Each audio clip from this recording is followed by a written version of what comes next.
C'est aux premières heures de ce vendredi 13 mai que la délégation conduite par le ministre des Transports a fait la macabre découverte. Au bout de 24 heures de recherche, nous sommes en pleine forêt, au village Mimbanga, où l'aéronef avait été localisé le 11 mai dans l'après-midi. Après avoir parcouru plus de 5 km à pied, c'est le cœur meurtri que Jean-Ernest Massenangale Bibé confirme ce que tout le monde redoutait. Les 11 occupants à bord sont décédés. Ils ont été tous identifiés et récupérés. Ils sont actuellement sous la conduite des forces de l'ordre et des sapeurs-pompiers, le corps des sapeurs-pompiers, en train d'être orientés vers la mort de Nangai Boko. En raison de l'enclavement, l'accès à la zone n'a pas été une partie de plaisir. La tâche a été d'autant plus difficile que des morceaux de l'aéronef sont tombés de part et d'autre dans la forêt, comme le relate ce témoin qui était parmi ceux qui ont guidé la délégation ministérielle. Nous sommes arrivés, on a trouvé la première partie qu'on avait trouvée, c'était la queue de l'avion. On a pu examiner avec les forces de maintien de l'ordre qui étaient envers nous. On a continué la piste. Après la piste, on a encore fait moins de 2 à 3 km. Nous avons constaté la crasse. En suivant donc cette crasse, on a constaté que l'avion nous a contourné. Au lieu de rester, d'aller vers la crasse, c'est encore retourné du côté de derrière. Après nous avons trouvé le moteur. Après dans le moteur, on n'a pas fait 500 mètres. Nous avons vu trouver la cabine et le corps.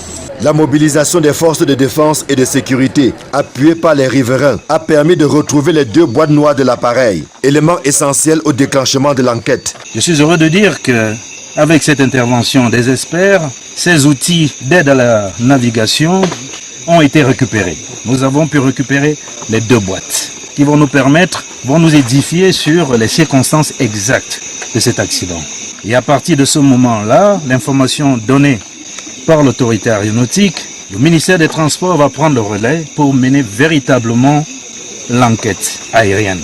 Celle-là qui va regrouper toutes les forces que je viens de présenter afin de délivrer un rapport à la hiérarchie et à l'autorité à l'aviation civile. En attendant les conclusions de l'enquête, les supputations vont bon train sur ce qui aurait pu occasionner cet accident. Les habitants du village Mimbanga et ses environs se rappellent que c'est mercredi dernier aux environs de 15 heures que le pire s'est produit. Il y a eu un léger vent. Après le vent là, il y a eu des gouttes de pluie. Après dans ces gouttes de pluie, il y a eu un très grand bruit puisque l'avion venait vers le côté de Yaoundé en allant vers Belabo. Après dans le bruit, on a vu une fumée un peu distancée qui montait. Il n'y avait plus moyen de partir, il se faisait un peu tard pour attendre la matinée pour entrer. Alors quand nous sommes entrés, on n'a pas mis beaucoup de temps avec les forces de maintien de l'ordre qui sont arrivées, nous ont accompagnés. On a pu repérer l'avion. L'avion est tombé, j'étais au carrefour de Mimbanga, juste à la grande salle de fête. Je faisais le ciel au bois pour l'église catholique à Mimbanga. Et on a suivi un bruit vraiment pas bien, pas très bien, qui ronflait très fort par rapport avant quand il passait. C'était pas vraiment appréciable. C'est là où j'ai dit à mon enfant, on ciel au bois, je lui dis que merde, comment l'avion s'y ronfle de telle manière? C'est pas normal, l'avion là n'est pas normal. Et c'est après là qu'on nous dit que ça a fait crash. Situé dans l'arrondissement de Bibé, département de la Haute-Sanaga, le village Mimbanga porte le deuil. La quiétude habituelle des populations a cédé la place à une rivière de larmes. Des larmes versées pour les 11 passagers, dont 2 membres de l'équipage qui étaient à bord de l'aéronef de la mort. Pour le patron des transports, tous les éléments sont réunis en vue de l'ouverture d'une enquête minutieuse qui permettra, on l'espère, de démêler les chevaux de ce crash qui a endeuillé pas moins de 11 familles.